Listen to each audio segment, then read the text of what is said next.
What's happening, everybody? We got another great top recruit to talk to. Even if they are going to USC, I mean, I'd still love they're still represented San Diego as a UCLA alumni.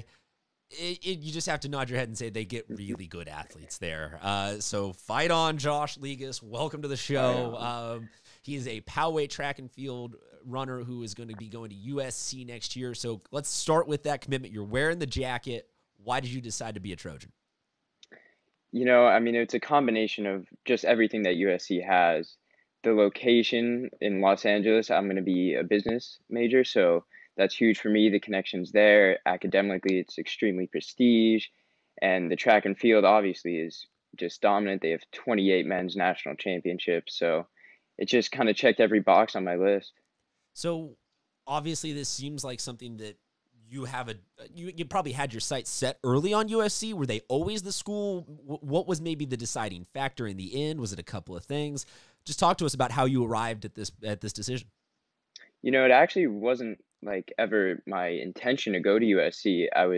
I never really thought that I'd be able to. I was looking at, other schools, LMU, Santa Clara, those kind of schools. But I sent an email to the coach. He got back to me. We had a phone call. I went out for a visit, met Michael Norman, one of the greatest men's athletes ever.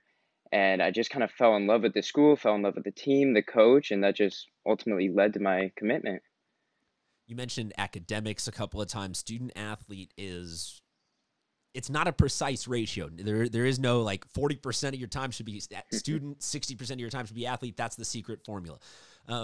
But for you, maybe any tips, advice, guidance you would give to younger athletes out there about how to maybe sort of follow in your footsteps? I would recommend, I mean, obviously there needs to be a very equal balance in my opinion. I would say that school always comes first. That should be your top priority. And then if you do that, then your training and all your focus on athletics should fall into line. And I think that just hard work and really dedicating yourself to both in equal aspects is very important. All right, so let's talk a little bit about the actual events, or just the lifestyle of track, because personally, I tried to always run in very short spurts ever in any sport that I ever participated in. But you do the distance stuff. You do the steeplechase, the 32 trillion meters, the 16 miles a day for 5 years. Like, you do the crazy long stuff that I think a lot of us just go, whoa, that's brutal. Why? What's the motivation? What is the fun part? Like, what is the zone for you that you're like, this is why I do this. This is my jam. It's very hard to explain. Like there's not like a very clear love for it, but there's just those days you go out and you get this feeling. It empowers you. I don't know. It's like, I guess it's the runner's high, and you just feel so good and you feel so like awoken after it. It's very strange, but my mom, she's a Iron Woman. She does triathlon. So I've always kind of been around distance stuff and running. So I guess that kind of fell into place for me as well. Okay, so apologies if I'm trying to force something that's not happening or not possible to have happen, but maybe if you can humor me and try and, what is the single moment of a equivalent to hitting a home run or scoring a touchdown or slam? But is it crossing the finish line in a race?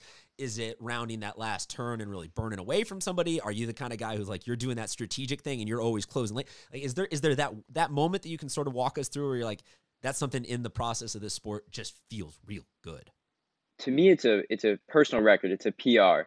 You train so hard and long for just one little time, one little 2-second drop, and once you finally get it, you're just like, wow, like I did that. And you feel so accomplished, and then you move on to the next goal, the next PR that you're chasing. And to me, that's like hitting a home run. So if you're chasing a PR, are you do you like knowing where you're at? Do you have that internal clock where you're just counting along? Like, how are you keeping track of it? Or you're just like, I felt that one anyway, was good. My body clock can tell me that was a PR.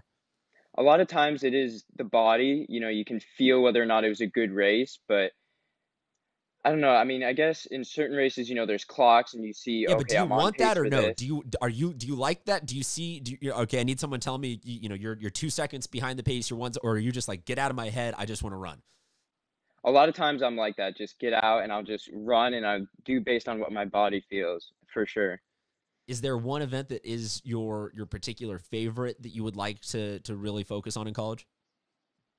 Not particularly. I do thoroughly enjoy the 1600, so the mile. I feel like it's a good mix between distance and speed, whereas, longer distance, it's more just distance, whereas the 1600 you also have a lot of speed and quickness in the race.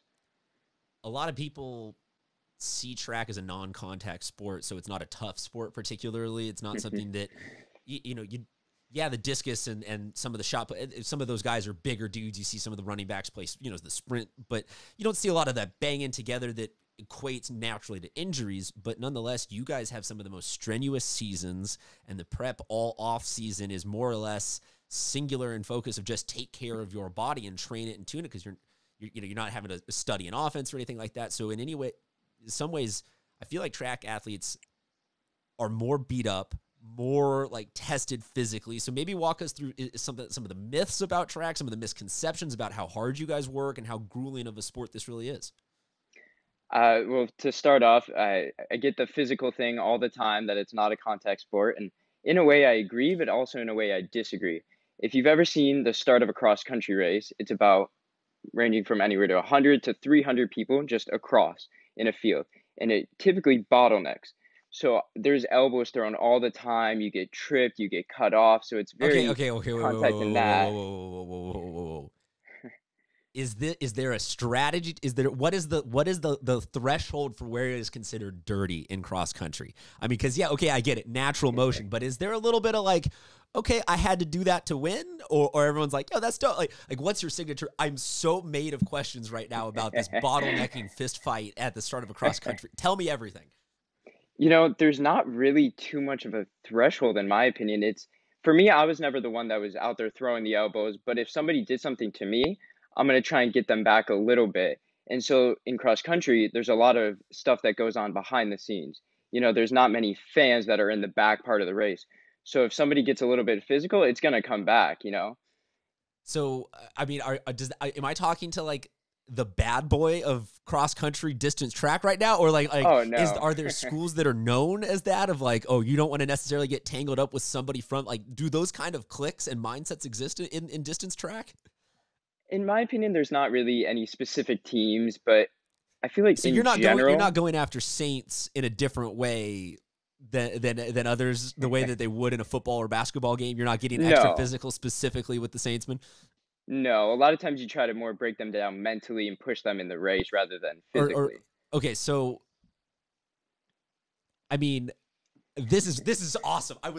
Is there any way to get video of this? Does anybody have any sort of like if anybody out there watching right now is a track person and you have a way to prove it, I would love to see some of this contact, because I feel like you're right. These races are like 100 wide or whatever you said, and to get all those people up to full speed, I never really thought about it like that. So continue though with some of the other stuff that you were saying, just about getting the physical. The initial conversation we were having just about the difficulties of hmm track season. Yeah, so I mean, unlike most sports, we train the whole year. Every off season, we have to train the entire summer, during the winter. So it definitely takes a toll on your body. You have to make sure that you recover properly. You take time to yourself. A lot of times we kind of focus too much on running and we forget to do that, but stretching, rolling, icing, all that is so important to stay healthy. Injuries are very, very prevalent in running. Got diet specific level stuff, or I mean, are you that kind of guy too? I personally am not that kind of guy, but I know many people that are. They very focused on nutrition, and I think it is important, but I'm not quite at that level yet. Yeah, I'm always fascinated where that finally becomes the thing, because I general eating healthy habits, great, usually seems like that works out for everybody, but when you get into the like, oh, I need to specifically track my micronutrients and get my flax seed, and I'm like, is that really shaving 2 minutes off your distance time? Like, is that really the difference there? Right. Seems like you're It's just not me personally. yeah, it seems like you're just denying yourself nice food and leaving yourself constantly hungry. So what have you been up to in your downtime? That you have to have learned a new skill or picked up something fun or been doing something. I actually signed up for a free online Excel course.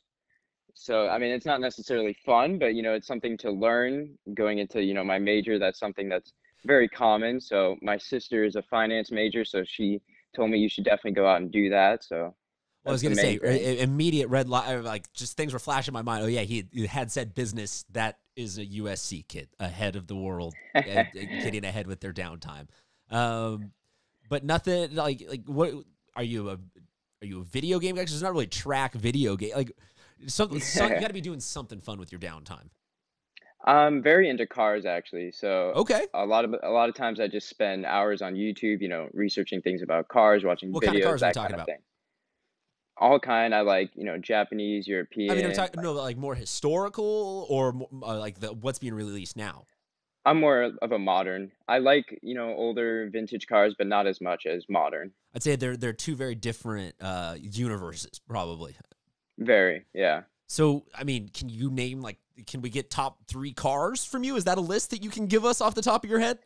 Yeah, for sure. Probably the Audi Three to RS. one. Go 3-1, please. Give us a little bit of 3 to a 1. build up the suspense Ooh. to the number 1 car. All right, all right. Let me think for a second here. I know I'm throwing you here a curveball on the fly, so I'll filibuster and I'll set it up properly. Folks, we will now hear from Poway Track's Josh Ligas and USC commit what the top 3 cars in the world are. Number 3, The Audi RS7. the Audi RS7. Wait, hold on. Let me see. I have a soundboard here. Let me see if I have any. Da-da-da. Nope, nope. That's the wrong one. So number 2, The Ferrari 488 Pista. and the number 1 car in the world, according to Poway Track's Josh Ligas, is. The Koenigsegg Agera RS. That sounds like a mouthful, but it sounds like It it's is. probably a very, very nice car that you will probably be able to afford after you get a USC type job. That's the goal. That is indeed the goal. I know it's a little bit more serious of a question, but I always just ask everybody, because you're the only senior class in the history of high school to go through something like this. What has this experience been like for you? It's been up and down emotion wise. I at first was, very saddened that I couldn't compete in my last track season, but at the same time, I kind of started to think about my future and wanted to dedicate myself towards, USC and the future that I have there. My uncle just recently got diagnosed with coronavirus, so that also has been kind of emotional for me. But so just staying strong during this time and pushing through and taking it very seriously is important to me. Well, we send our prayers and our well wishes to your uncle and to your entire family. I appreciate you sharing that with us. I think Thank that you. we're all hit in different ways by this scenario. So, I mean, in 2 sentences, you hear the good and then you hear the bad. And glad to hear that at least you're finding some good through all of this. We are sorry that we didn't get to see you run in one last track event, but the good thing is he'll be in the Pac-12. He'll be close to home. He'll be representing San Diego really, really well at the next level. Thank you so much for spending a little bit of time with us. You stay safe and stay healthy, and we'll talk to you soon. Thank you so much for having me.